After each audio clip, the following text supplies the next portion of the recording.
This is the kind of stuff that makes you sad and, to be honest, angry. What the hell?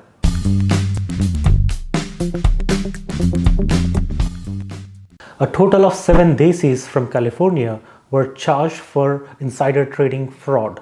What exactly happened is that 3 of these people were employees of a software tech company in California called Twilio. Twilio is based in San Francisco area and provides communication tools for making and receiving phone calls and text messages and performing other communications using web service APIs. And what happened is that when the pandemic struck in 2020, a lot of businesses had moved online, where a lot of employees were instead working from home rather than going to office, right? And therefore reliance on communication technologies had increased a lot. And that is the time when the company Twilio saw a large increase in their user base. And that is when insider trading began in this company. Now, total 7 people are charged, but not all 7 of them were employees of Twilio, okay? 3 employees of Twilio who shared inside information with outside people. Now, it is important to know, what is this insider trading? What is wrong with it? Let me explain. See, what happens is that companies' core employees sometimes are aware what kind of business performance the company will do and what kind of impact it could have on its stock prices.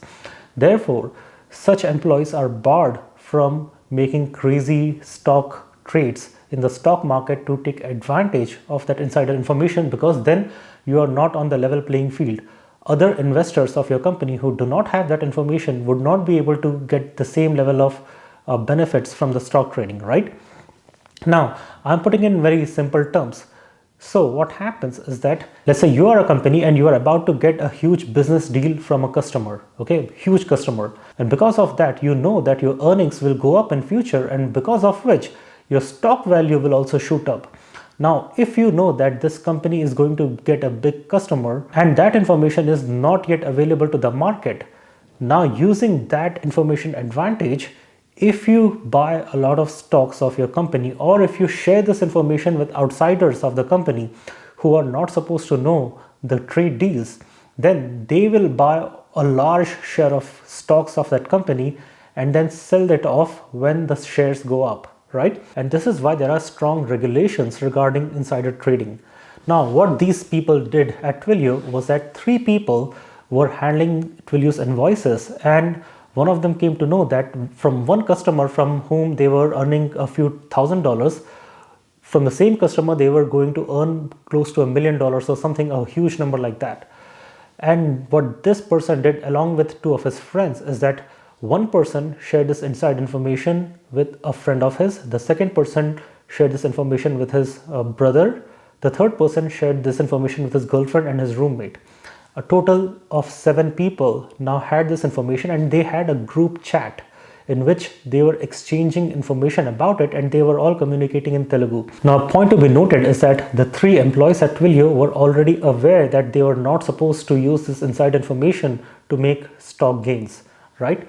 In spite of that, what they did is that these people sent their own money to their trusted family and friends and informed them that, you know what, take this money of mine and you can use your own money also to buy Twilio shares before the earnings announcements are made. And one friend of these people bought 257 call options and spent around 130K on those call options. And when the earning announcements were made and Twilio's stock shot up, this person sold all those 257 call options and then made a profit of more than $960,000. And collectively, all these people together made more than $1 million in profits. And that is a federal crime. And if these people are found guilty, some, if not all of them, can face prison sentence of up to even 45 years and up to $5 million in fines. Therefore, it is very important to understand the rules and regulations of the land, okay? You are not supposed to give out any inside information about your company's performance to others. Now, the flip side could also be true, where rather than making profits, if you know that your company is going to be bankrupt, you are still not supposed to disclose that information outside, because then people will start shorting your company's shares, and that can also be counted as insider trading. And this is not something new. Many people in past have been found guilty of insider trading. Even a famous industrialist called Mr. Rajat Gupta was found guilty of insider trading, and I think he spent about 3 years in New York jail. As therefore, even senior executives are not spared. Therefore, it is very important to be careful and make sure that if you are working in a company, make sure that you never reveal any information related to company's financial performance to outsiders. And not just that, you yourself are not supposed to buy or sell large number of your shares prior to the announcement because you have some inside information. So in case if you did not know of these things, I hope you know it now. Thank you for watching. Jai Hind and God bless America.